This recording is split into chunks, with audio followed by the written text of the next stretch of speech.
Livro do profeta Jeremias, capítulo 23, e o versículo 14 diz: Mas nos profetas de Jerusalém vejo uma coisa horrenda. Cometem adultérios e andam com falsidade e esforçam as mãos dos malfeitores, para que não se convertam da sua maldade. Eles têm se tornado para mim como Sodoma e os moradores dela como Gomorra. Jeremias, capítulo 23, e o versículo 24. Antes de Deus julgar esta nação, Ele vai limpar e julgar sua casa, seus frequentadores e seus obreiros. Esse toque da trombeta não tem qualquer relação com o povo ímpio que não conhece a Deus. O julgamento já começou na casa de Deus. Disso já falou o Senhor dizendo: Ai dos que querem esconder profundamente o seu propósito do Senhor, e fazem as suas obras para as escuras e dizem: Quem nos vê? Quem nos conhece? Isaías capítulo 29 e o versículo 15. Tenho aqui uma mensagem para o corpo de Cristo e para todos os verdadeiros ministros do santuário. Vinda do trono de Deus. É um ultimato e uma advertência a todos que estão abertos para ouvir a verdade. A mensagem, se atendida, evitará uma multidão de adultérios, de práticas que não agradam a Deus dentro da igreja e dentro do ministério. Para os tais, esta mensagem pode ser o seu último aviso. Os que a rejeitarem e não se arrependerem do seu adultério e fornicação poderão ficar dominados por seus pecados, endurecerem seus corações e se perderem para sempre. Isto é muito sério e perigoso diante de Deus. Somente os puros de coração verão a Deus. Sabemos disso, Deus sabe disso, e os santos que buscam a Deus sabem disso. Na congregação e no ministério há muitas pessoas cheias de adultério, fornicação, erotismo e divórcio. É como a Bíblia diz: cavalos que estão fartos, que se levantam de manhã já rinchando para a mulher do seu companheiro. Jeremias capítulo 5, versículos 8. Inúmeros crentes e obreiros também caíram na cilada satânica da lascívia. Estão embriagados, não com vinho, mas com a paixão carnal. Estão no sono profundo do pecado. Um profundo sono do Senhor caiu sobre eles porque recusaram propositalmente deixar os seus pecados. Profetas e líderes espirituais dos dias de Isaías, corrompidos pelo pecado e paixão carnal, feriram o coração de Isaías e, ao mesmo tempo, deixaram o profeta irado. E ele bradou: Tardai e maravilhai-vos, folgai, clamai, bêbados estão, mas não de vinho, andam titubeando, mas não de bebida forte, porque o Senhor derramou sobre nós um espírito de profundo sono e vendeu as nossas cabeças aos videntes. Isaías capítulo 29 e versículo 9. A visão profética de Jeremias deu foco aos obreiros dos seus dias e também de hoje. E os fatos que o profeta viu fez ele tremer e fez ele chorar. Quanto aos profetas, o meu coração está quebrantado dentro de mim. Todos os meus ossos se estremeceram. Jeremias 23, versículo 9. O profeta Isaías, ele viu tudo isso pelo seu olhar profético. E o profeta Isaías, ele viu tudo isso. E isso fez com que ele sentisse abominação dentro do seu coração por tudo isso. O profeta Osés clamou: Lavrastes a impiedade, regaste a perversidade e cometestes toda a malignidade, portanto comerás do fruto das tuas ações. Osés capítulo 10, versículo 13 e 14. Os levitas, eles serviam no tabernáculo. Eram tipo do atual ministério na igreja. Os ministros e os obreiros de hoje são os filhos de Levi, daquele tempo. O conceito de Levi consistia na sua consagração ao ministério com uma dádiva eterna ao Senhor. Eles estavam à frente, eles viviam no concerto de sal, que só poderiam se alimentar das coisas sagradas que dizem respeito ao altar de Deus. E com tudo isso em mente, eu vi a dura repreensão do profeta Malaquias ao entregar a mensagem do Senhor aos sacerdotes desviados daqueles dias, como está escrito em Malaquias capítulo 2 e o versículo 8. Eles se contaminaram com o que era impuro. Quem eram estes ministros e sacerdotes que deixaram a sua preparação, pureza e santidade e não viviam mais inteiramente entregues ao Senhor? Eram os que enganavam suas esposas, praticando adultério. E dizeis, por quê? Porque o Senhor foi testemunha contra ti, ó infiel, porque você foi infiel para a mulher da tua mocidade, com a qual tu fostes desleal, sendo ela a tua companheira e a mulher do teu concerto. Malaquias capítulo 2 e o versículo 3. Estes sacerdotes e obreiros adúlteros tinham profanado a santidade do Senhor e casado com a filha do Deus estranho. Esse Deus estranho era Eros, o Deus da sensualidade e da lascívia. Quero vos dizer, com santo temor de Deus, movendo a minha alma, que há um grande número de pastores, mestres e outros obreiros da igreja que estão profanando a santidade de Deus por terem aliança com a carnalidade. Nos seus corações há um conceito entre eles e o pecado aqui mencionado. Os tais dizem, a minha esposa tem o meu nome, mas a outra mulher, ela tem o meu coração. Com a primeira eu sou formal, com a segunda eu sou real. Eles não têm qualquer propósito de deixar a sua infidelidade. Estão dominados, estão resolvidos a continuar nos seus pecados secretos. E muitos deles talvez já sejam casos desenganados. Eles rejeitaram o apelo do Espírito Santo para o arrependimento e a santificação e agora estão dominados pelo pecado. Jeremias gemeu profundamente ao ver a mentira, fingimento e adultério entre o povo de Deus. Ó homem de Deus, tremei desta maldição que Deus reservou para os sacerdotes e outros obreiros que se recusaram a largar a sua imoralidade. Veja, Jeremias capítulo 9, versículo 2 e o 3. O Senhor extirpará das tendas de Jacó o homem que fizer isto, o que vela e o que responde, e o que oferece dons ao Senhor dos exércitos. Deus não somente retirará sua unção, seu poder, suas bênçãos. Ele humilhará o transgressor, destruirá sua credibilidade e fará cessar o seu ministério. Deus reserva as mais terríveis profecias para os obreiros que vivem e pregam em pecado. Homem de Deus, se tu ainda tremes da palavra de Deus, se tu abominas o teu pecado e queres ser liberto, recebe essa mensagem como teu ultimato e que ela te dê a coragem e o temor de Deus para finalmente escapares para a liberdade. Ninguém se atreva a deixar a profecia de Malaquias dirigida a Israel, ignorar e jogar de lado.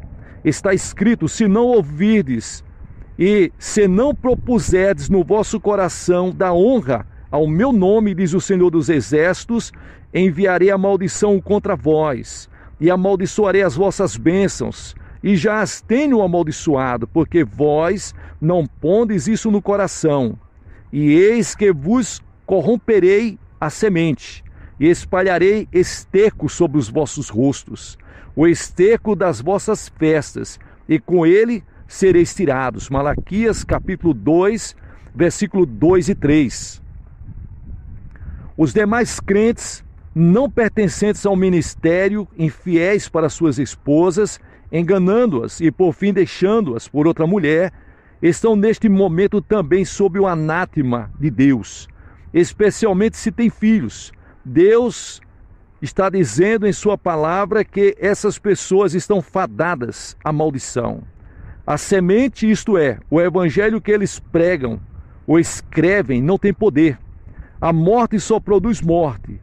Externamente tudo parece bom perante o público, mas Deus tem uma controvérsia com esses adúlteros, e a profecia divina tem um encontro marcado com eles sobre o seu fracasso. Somente um arrependimento total e completo, seguido de separação, reparação e entrega a Deus de verdade, pode trazer de volta as bênçãos de Deus.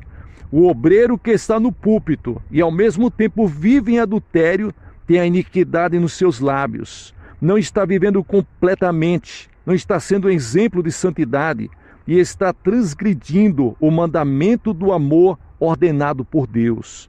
Tal obreiro é uma pedra de tropeço para os outros. E a muitos fizestes tropeçar. Malaquias 3:2, versículo 8. Daí Deus dizer: por isso eu também vos fiz desprezíveis e indignos diante de todo o povo, visto que não guardaste os meus caminhos, mas fizestes acepção de pessoas na lei. Malaquias 2 e o versículo 9. Saiba disso, obreiro. Você sofrerá as penalidades, mas a igreja que você está à frente também sofrerá por sua causa. Considerai todas estas mensagens e estes avisos e predições de males dirigidos ao anjo do Senhor dos Exércitos e aos sacerdotes que já trilharam o caminho da paz, da verdade e da equidade, e que já apartou a muitos da iniquidade, mas que agora caíram sorrateiramente no pecado, estão enlaçados e não sabem como sair. O final trágico do obreiro enganador e adúltero é sua total cegueira espiritual e perda de discernimento. Eles terminam justificando seus atos vis, bem como a iniquidade dos outros. Sua pregação torna-se uma abominação que enfada ao Senhor. Enfadais ao Senhor com as vossas palavras, Malaquias 2 e versículo 17. O pregador que ri do julgamento, que recusa a renúncia pública do pecado e que faz os outros se sentirem à vontade nele, está encobrindo seu próprio pecado secreto. Em alguns aspectos da sua vida há um fato vergonhoso. Alguma obra oculta das trevas estragou sua mensagem, e o tal termina pregando mensagem para agradar, assuntos agradáveis, temas de prosperidade. Seus pecados testificam contra eles, porque as vossas transgressões se multiplicam perante ti, e os vossos pecados testificam contra nós. Isaías capítulo 59 e o versículo 12. É isso que é impressionante. Impressionante a visão de Ezequiel sobre os nossos tempos. No capítulo 10 de Ezequiel, há uma visão estarrecedora do que Deus vai fazer, logo antes de castigar esta nação. Essa visão tem causado perplexidade por muitos séculos, mas agora o Espírito Santo está tornando clara a sua verdade aos seus servos que vivem em oração. A mensagem refere-se diretamente aos nossos tempos e confirma os terríveis julgamentos que estão para cair. Ela também diz respeito aos últimos atos de Deus para com a igreja e o desmascaramento e julgamento de todo pecado escondido. As máscaras vão cair. El Shaddai é Jeová revelando-se como a voz do trovão. Salmos 29. Foi El Shaddai que Ezequiel viu no firmamento sobre a terra, sentado no trono de safira, vindo e trazendo sobre as suas asas o julgamento. Uma carruagem querubínica e o anjo do concerto foram os instrumentos divinos de juízo. Enquanto as brasas vivas do julgamento eram espalhadas, a carruagem de Deus e o anjo do concerto pairavam sobre a casa de Deus. Ezequiel 10. Estou trêmulo ao escrever sobre o que Ezequiel viu a seguir.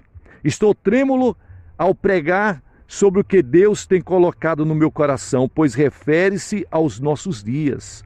A carruagem e o anjo vieram até a porta oriental do templo para recolher e remover a glória divina dali. A nuvem de glória que antes estivera no Santo dos Santos estava agora saindo para o átrio exterior. Isto significava primeiramente que o véu rasgado tornou-se possível a todos os salvos experimentarem a glória e a graça de Deus. Mas nesta ocasião, vemos a glória de Deus saindo lentamente para o átrio exterior, fazendo sua última aparição, dizendo com isso que antes de se retirar, Deus vai trazer o juízo. E os querubins estavam ao lado direito da casa quando entrou aquele homem. Sim, o homem vai entrar, não um homem qualquer, mas o homem das mãos furadas, o Salvador do mundo, o Rei, aquele que julga para julgar. Eis porque eu tremo. A glória do Senhor manifesta-se poderosamente nesses dias pela última vez. Haverá uma gloriosa colheita final. Breve essa glória se retirará e o julgamento terá lugar.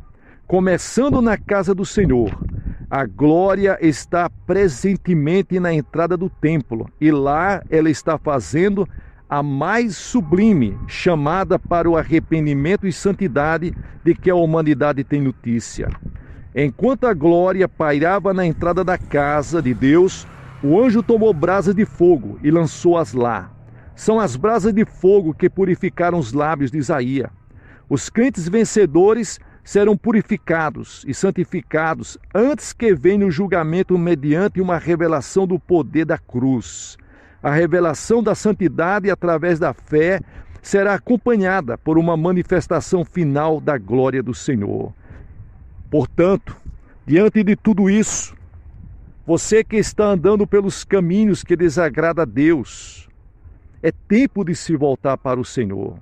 Essa passagem simboliza a sondagem e o final dos corações por parte de Deus antes do julgamento. Os olhos do Senhor, que são múltiplos, sondam agora mesmo o povo de Deus, revelando pecados escondidos, iluminando todas as obras ocultas das trevas e registrando todos os atos desconhecidos, exceto por seus olhos.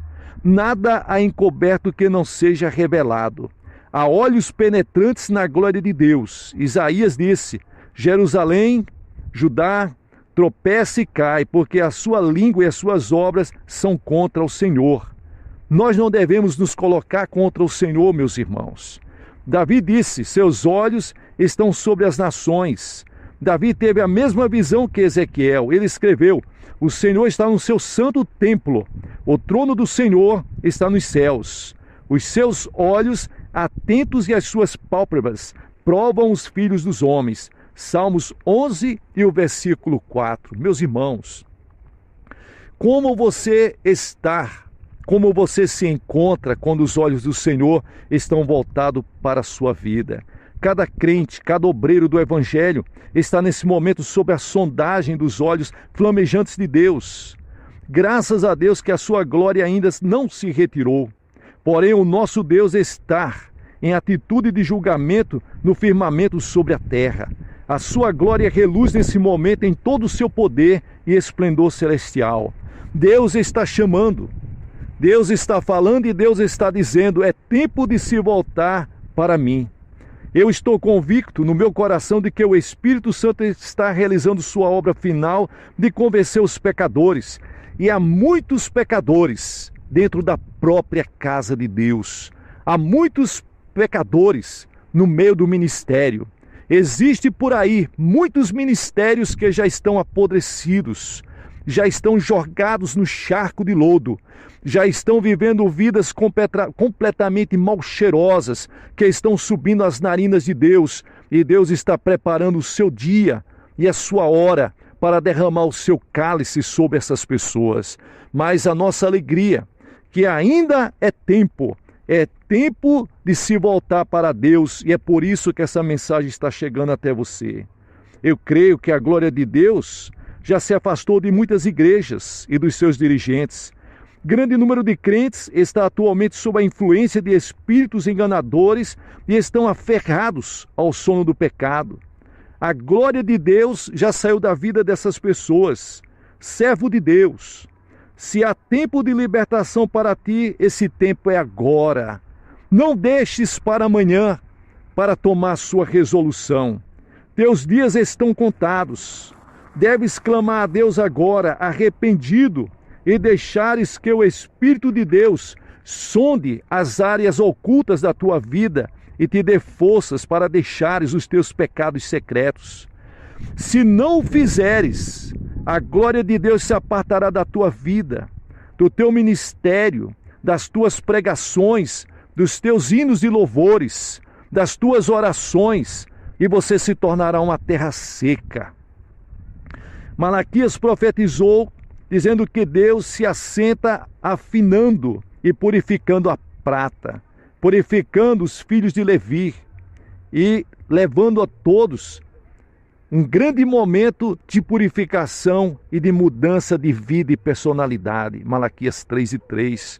Nesse momento, o próprio Deus está falando com você, está afinando a prata, está trazendo a purificação para a sua vida, se você o deixar. Quando o homem de Deus acoberta pecado em seu coração, nada que ele faz é aceito por Deus.